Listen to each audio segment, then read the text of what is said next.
Welcome back to the Crypto Trends Podcast, where we cover all things cryptocurrency, blockchain, Web 3.0, and AI. I'm Robert Croak, and I'm joined by my co-host, Armando Pantoja. Both of us and our amazing team are excited to bring you the best information, guidance, and strategies each and every Wednesday. So follow along and always remember to take notes and take action. In today's episode, we're going to begin by addressing the major question on everyone's mind, which has to do with profit taking and the strategies we use in our own portfolios. From there, we're going to transition into the present and talk about Bitcoin breaking its local high of $53,000 and Ethereum smashing through 3,100. Then we're going to discuss the top movers in crypto since the last episode, which have primarily been AI coins, and analyze why they've been soaring so much and if it's likely to continue. And lastly, we're going to answer questions that have been asked by you, our amazing audience. If you have questions you want us to answer, be sure to go into the comments of this episode right now and drop it in there in the show notes. Okay, so let's get into it. So we're going to get into talking point number one. Is it time to take profits? Armando, with all the excitement with the Bitcoin hitting the mid $50,000 price range, many people are asking us if it would be a good time to take profits. Additionally, they're asking how we go about taking profits when the time comes. So let's take our audience through this. What's a good strategy? How do they do it? And is now a good time to take profits? Now, profit taking is extremely important. We haven't talked about it a lot because we still think that we're at a point in the market cycle where it's going to be a lot of growth and a lot of excitement going forward. So we haven't talked about profit taking a lot as of today. People ask me all the time where we are in the market cycle. Well, just from what I just said is that we're not at profit taking yet should let you know where we think we are in the cycle. There's still a lot of growth and a lot of movement ahead. So if we haven't been talking about taking profits a lot, it's because me and Robert haven't taken a lot of profits. Go ahead. Yeah, I haven't sold any crypto. People ask me all the time, when's the last time you took profits? And I think it was 2017. Yeah. Except on a couple smaller coins, but yeah. I take profit normally where I think we're close to a top. But with so much on the horizon, the Ethereum ETF, the Bitcoin ETF back in January, I still think that going forward, there's a lot of room to grow in cryptocurrency. And I'm not even thinking about taking profits yet. Think about it, Robert. Bitcoin hasn't even got to all-time highs yet. And the Bitcoin halving is still coming. Yeah, it's crazy to me. That's so true. How many people in the last week and a half, while we've had this run up, they're like, should I sell? Oh my God, I'm making so much money in my Bitcoin and my Ethereum and my Chainlink and this. And Fetch AI that they want to sell. And I'm like, why do you want to sell now? I don't get it. It's like they just don't understand the theory of buy and hold and see themselves through these bull cycles. And so it's just kind of crazy to me. And we see this in every cycle we've been in. People get so excited so early, and then they sell their positions before most of their cryptos are even at an all-time high. And right now, we're not even back to those all-time highs of 2020 or 2017. So we just can't reiterate it enough that there is no problem with taking profits. But if you don't do so strategically, you're going to end up early celebrating and leaving a ton of money on the table. That's exactly right, is that we believe in taking some off the table. Now, that's a smart move. But what we see too often is people letting emotions wash over. Like you just said, right, is that people tend to get scared, FOMO in, panic out. Now, we don't want to use emotions to control our decisions in the market. We want to make sure we're rational and we have a plan going forward.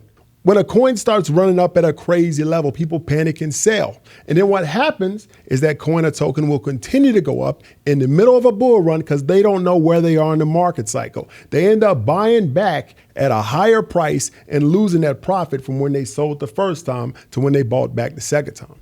This is a direct result of what's called FOMO, fear of missing out. And I'm going to explain what that is to you right now. So let's say you bought Bitcoin at 40,000 and then out of fear, you sold at 54 because maybe you thought it wouldn't go any higher. Sure, Bitcoin may come down a little bit in the short term, but what are you going to do when Bitcoin recovers, skyrockets after the halving and gets to all-time highs? You're going to be very angry that you sold and you're going to end up buying back at $60, $70, even $80,000. And that's how you get wrecked in the market. Exactly. I just think the key takeaway here is patience is crucial. So many people, they've never made this kind of money before, they've never invested before, and they're always, again, trying to time the market, and they just get in this panic situation. And that's why we're always trying to get everyone to chill out and understand the market cycles and what their thesis is for this bull market that we're entering or that we're in, depending on who you ask. So if you're properly investing in Bitcoin, it means that the money you're putting in is not money that you're going to need tomorrow. That means the money you invested in positions is for long-term success, and it doesn't matter what the price does tomorrow. I always say it's about time in the market and not timing the market, and that statement needs to be written on a Post-it note in your journal. You know, you can get a tattoo on your arm, because guess what? Nobody can time the market. If anything, you should want price dips so that you can buy more through dollar cost averaging and add to your positions. And that's one of the things people need to understand.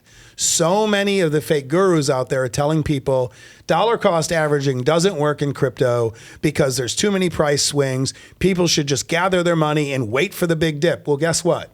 People tried that the last time and they sat on the sideline for 2 years. You can't do it. It just doesn't work that way.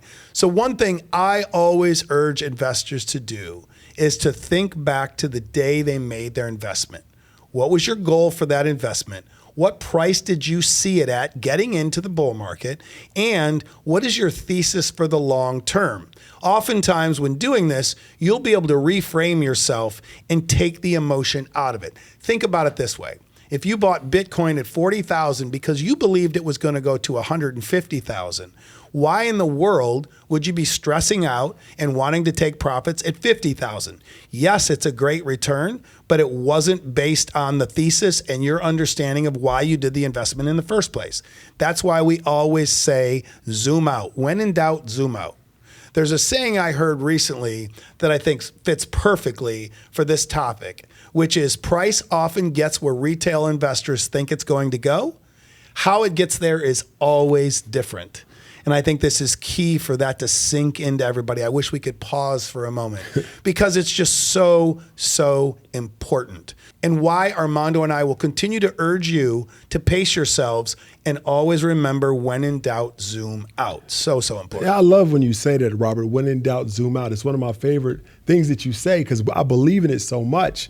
I couldn't agree with it more. And I like to add one more thing. When people prematurely sell everything they have because of a drawdown, some type of news, or maybe the coin or token isn't moving like they thought or not moving fast enough, what happens is sometime down the line, they go on social media, they start getting texts from their friends, the same coin or token is starting to reach all-time highs. So what do? They panic back in and they get in at a higher price. Now, this is one thing we teach constantly, and we talked about it in the last episode. You never let emotions drive your decisions. In cryptocurrency, because the market is immature and a little bit volatile, if you're not careful and you don't understand what's going on, emotions will dictate your decisions. Anger, frustration, and FOMO will cause you to buy back in at the wrong time. And then you become what we refer to as exit liquidity. Now, what an exit liquidity is that when the rich, the elite, and the banks, they buy well ahead of the masses during the hype cycle. The banks, the elite, and the rich have already bought their assets, cryptocurrency, wherever it is, well before at inexpensive prices. Now, once the run-up comes and the masses jump into the market, that's who they sell those assets they bought early to. So that's what we refer to as exit liquidity, because they're using you to make their money and sell their assets they acquired a lot earlier. Yeah, I think that's one of the biggest things we've seen over our careers. You know, for me, the last, 12, 13 years with cryptocurrency, 30 years in investments in traditional assets like stocks and mutual funds or index funds or whatever it might be, precious metals, is so many people will have the information right in front of them. You can beat them over the head with it and tell them to dollar cost average when the prices are low if they believe in the asset. But what they do is they end up always doing it backwards. You hear the joke all the time of buy high, sell low. And a lot of people do that. They do. They wait and wait and wait and say, crypto's a scam. Oh no, I'm not going to buy Bitcoin. I have friends to this day right now that I told them to buy Bitcoin at $100, $700, $3,000, and $20,000, and 95% of them never bought because they always see the dips and valleys and say that it's a scam. Meanwhile, the returns are in the thousands of percents on these cryptos. So the key takeaway here is, and to clarify any confusion, we want to assure you that we will have a full episode in the not too distant future about profit taking, when to do it, how to do it, and how we do it within our portfolios. For now, we just really want to make sure that all of you are positioned and understand the moves that are coming in 2024 and 2025. That's why it's so important to focus on positioning for the bull market before profit strategies, so we can put all of our portfolios in a position of strength to make the profit-taking portion of the cycle even easier and more profitable. So that leads us into point number 2.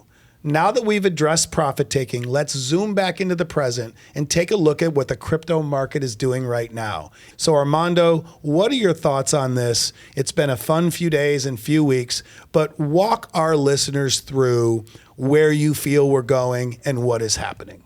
It's always funny is that we were preparing for this episode earlier, and I always know that Bitcoin is up because my phone will be vibrating crazy. Like I'll get a lot of messages, DMs, phone calls, and I always know that it must be because Bitcoin's up, right? So that's what we've seen in the last few days. What we've seen in the market is Bitcoin, it's been stagnant the last 3 or 4 days, really. But this is a pattern that we've kind of seen in the Bitcoin history, is that when Bitcoin is stagnant, when a lot of people are looking away, normally there's a big move up that's coming down, a few days after that. And one of the biggest things driving Bitcoin's price right now is institutional buying. And one reason we know that is because of on-chain analysis.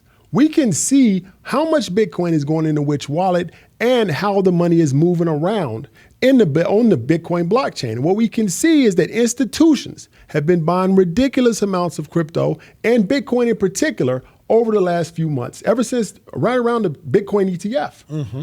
And something else that we're seeing with on-chain analysis is there's less Bitcoin addresses being created. And what that tells us is that there's less retail participation. With major ETF acceptance, the Bitcoin ETF in January and Ethereum's ETF more than likely coming in May of 2024, institutions are forced to buy up both these cryptos to prepare for retail demand. The institutions are buying up a ridiculous sum of Bitcoin and Ethereum at relatively inexpensive prices while all the masses are looking away. The funny thing is that with every single dip of Bitcoin, we see more institutional buying. And more retail selling. Again, yes. Exactly what we're talking about. To me, the smart and savvy investors, they're not selling, they're accumulating. So what do you think, Robert? Yeah, I couldn't agree more. Obviously, there is institutional demand right now, but the retail demand seems to be just as high. And why wouldn't it be? Everything's euphoric right now. Everything is going well. The AI, coins and AI investments are bringing all the markets up. So it's just a great time to be investing and be in cryptocurrency. I saw a report recently from Glassnode. They're a major blockchain data insight group that roughly 93% of Bitcoin wallets are currently profitable, which is the first time this percentage has been this high since August of 2019. So that's why the liquidity of Bitcoin, especially after the halving and with everything that's going on, is going to drive the price higher and higher just because there's so much pressure on people getting into the market, owning more Bitcoin, and these ETFs gobbling up all of the available Bitcoin. So it's a great time. While this is a highly encouraging sign, I can also see this as a short-term red flag. Simply put, a high percentage of addresses in profit increases the probability of profit taking in a short term. Additionally, markets have a way of not letting too many participants win at the same time. So if there's some short-term manipulation of price, I would not be surprised. Because everybody can't get rich, right? Not at the same time. Somebody's got to win and somebody's got to lose. The market will not allow everybody to get rich. So if you see a situation where it looks like everybody could get rich, there's probably going to be a crash. So I agree with Robert. This would align with the correction that we normally see right around the halving. If you missed our episode over the last 2 weeks, we talked extensively about how the correction may happen around the halving, why it happens, and I encourage you guys to go back and look at those 2 episodes. We're not going to dive into that right now, but we want you ready for it if it happens. We want you to act concisely and not rely on emotions. Another major catalyst that's coming up right now is the Ethereum ETF, which could be huge for the price and the infrastructure of Ethereum. Analysts have given it a near 75% probability that the SEC will approve the Ethereum ETF in or around May. Yeah, I think there's an even higher chance of the Ethereum ETFs being approved by May, and here's why. The month or two leading into the Bitcoin ETF decision, we saw Bitcoin continue to creep up in price on the chart. The price movement wasn't parabolic, but a slow, continuous grind up. And that's exactly how ETH has been moving in the past couple weeks. And ETH has recently soared through 3,000 and continues to inch up. In fact, in the last 2 weeks, it has outperformed Bitcoin by 16%. And that should speak to its overall strength right now and what I believe to be the catalyst for this upward price action. Similar to Bitcoin, we could see the buy the rumor, sell the news around the time of these approvals, very similar to what happened with the Bitcoin ETFs. So I just want everyone to understand, yes, the price action right now is great for Ethereum and Bitcoin, but it doesn't mean when we get that approval of that spot ETF for Ethereum, let's say in May, that it's all of a sudden going to go parabolic. It may just do very similar to what Bitcoin did, where it kind of bounced around up and down, and then we see the upward movement as the markets carry higher after the Bitcoin halving. Yeah, I think Ethereum has an even stronger use case to get approved as an ETF. Ethereum is much easier for the average investor because Ethereum allows smart contracts. NFTs, DAOs, the blockchain is programmable. The average run-of-the-mill investor can see value in the Ethereum blockchain. So I'm not going to say if anymore because I think it's almost a certainty. I'm going to say when. Yeah, I totally agree. For me, it's one of those things. I almost look at Bitcoin and Ethereum as 2 different investing categories. Bitcoin is never going to be used to buy your coffee and go shop at the mall, and it doesn't have the use case and never will of Ethereum.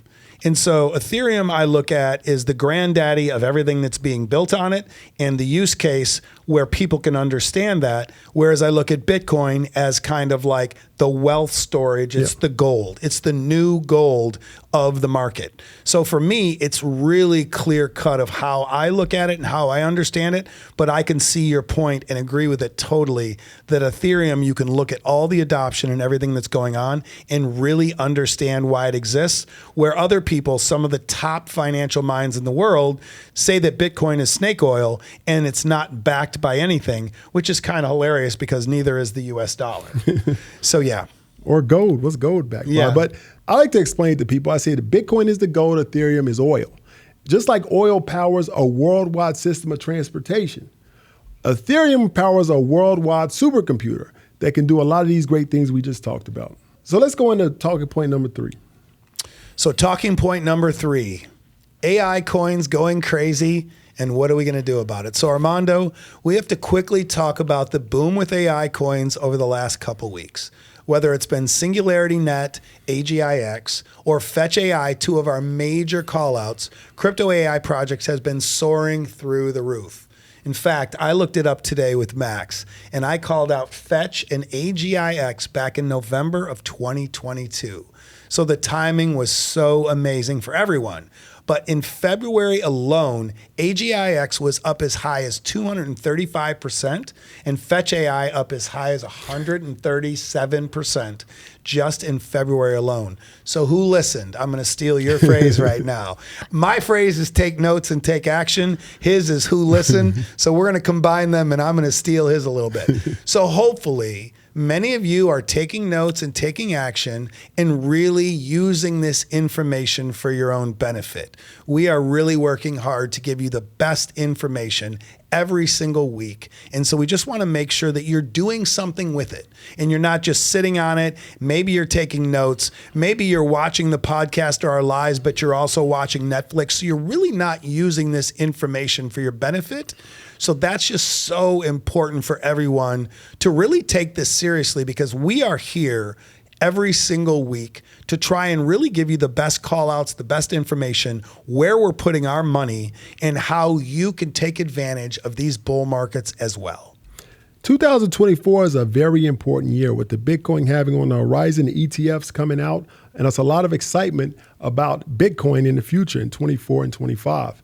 And we've been trying to tell people about this AI narrative that was on its way in the Bitcoin hype cycle. Actually, we talked about it on the first few episodes. We talked about all these AI coins. If you had just listened, you'd be up a significant amount of money right now. A few people listen, and now AI cryptos are booming. And then the problem with that is, if they didn't listen and they watched this episode, then they go, oh, I heard about Fetch. They talked about that 3 weeks ago. Oh, but it's up 137%, so we're too late. No, it's still It's early. this crazy cycle of people talking themselves in and out of what to do rather than just taking action. And a lot of times it's not even FOMO, it's not analysis paralysis. People are just so afraid of action that they just become immobile and they don't do anything with it. It's crazy. And later it comes anger because you didn't get in it, right? So it's crazy how many people think that these, like we just talked about, they think these coins are already overvalued or overhyped. We're very early in this cryptocurrency market cycle. We're very early. We're not even at the second phase. We're not at mass entry into the market. We're still very early. We're not even at the Bitcoin halving yet.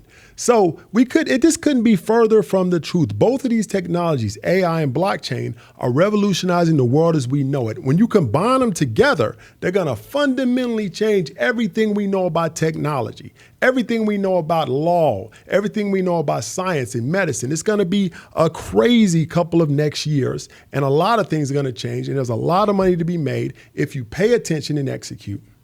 Yeah, I talked to Max earlier, and I was kind of addressing it to him in Canyon.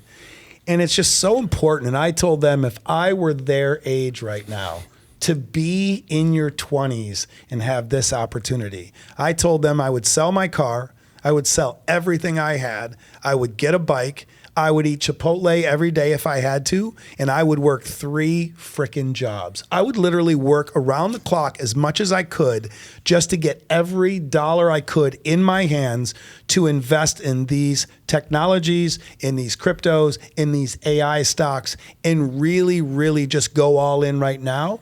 Because when you have the benefit of youth and you have the benefit of time, even if you're wrong a little bit, you can make up for it in the next cycle. And right now is the most incredible time alive since my lifetime to really build wealth. And that's why I'm so excited to be here with you every week with the team and just creating these strategies and doing the research so we can really enjoy the benefits of this crazy time we live in, but also share it with thousands, if not tens of thousands of people each and every week. So I want to talk about something that is starting to get brought up on the internet more and more, but did you and have you been following on what's been happening with Sam Altman's WorldCoin? I mean, it's just crazy. Upon the release of Sora, which is OpenAI's text-to-video AI model that's being referred to as the Hollywood killer, Sam Altman's WorldCoin surged in price. Since February this month, it's up 334% and shows great promise for what's to come for AI and crypto in this run. And we have been researching like crazy this week of what is the best moves with Sora coming to market for us to get ahead of this and share with all of you following along to be able to figure out the best ways to capitalize on some of these newer technologies in the AI crypto space. So while Sora is linked to WorldCoin through Sam Altman, the Sora effect was also seen throughout crypto AI in the last week. The total market cap of AI cryptos surged by 8% in just 24 hours after the announcement of Sora. And that's just a preview, in my opinion, of what are things to come in these markets. AI is going to do things that we can't even fathom right now. And also, I don't know if you heard about it, but Sora shocked so many people in Hollywood that several big production companies, producers, and filmmakers shut down building new studios, including Tyler Perry. He shut down an $800 million studio because of what he saw with Sora. It's going to change the world. It's going to change the world of Hollywood. It's going to change the world of filmmaking. We can go on and on about all the great opportunities in crypto right now, but I think this is a great time to segue into the Q&A portion of this week's episode for our amazing audience. So we have a question here from Jace Drone. They ask, will the halving hurt crypto miners since they produce half the product? Crypto miners, the inefficient miners will be displaced.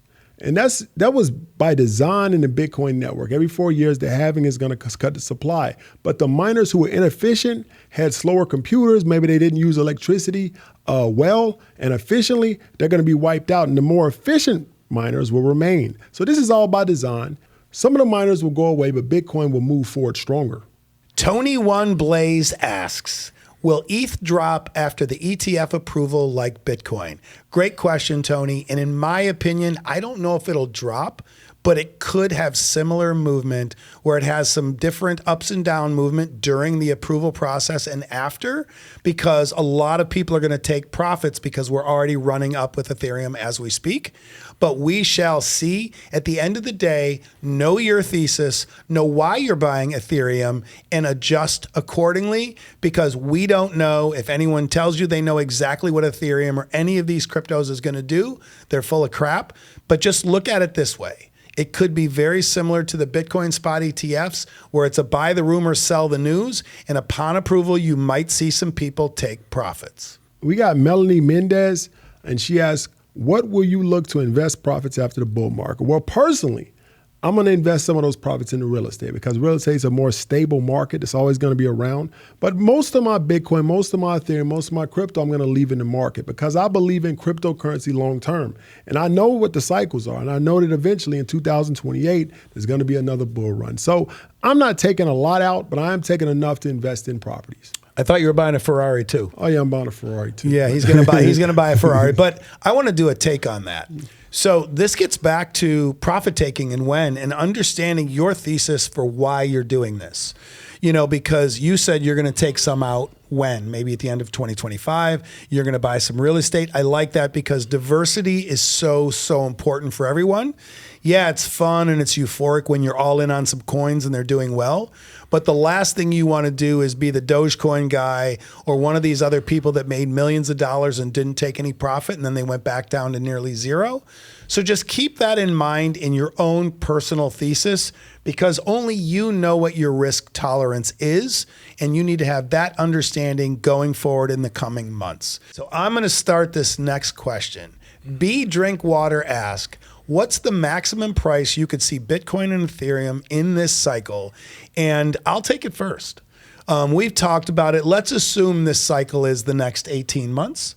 I could say Bitcoin could easily hit 250 to 300,000, and Ethereum could be 12 to 15,000. No one has that answer. There are lots and lots of theories, and there's a lot of information supporting those numbers. But what do you think they could in this bull market? Yeah, I agree with you on the 250 for Bitcoin, but I think Ethereum could go a little bit further.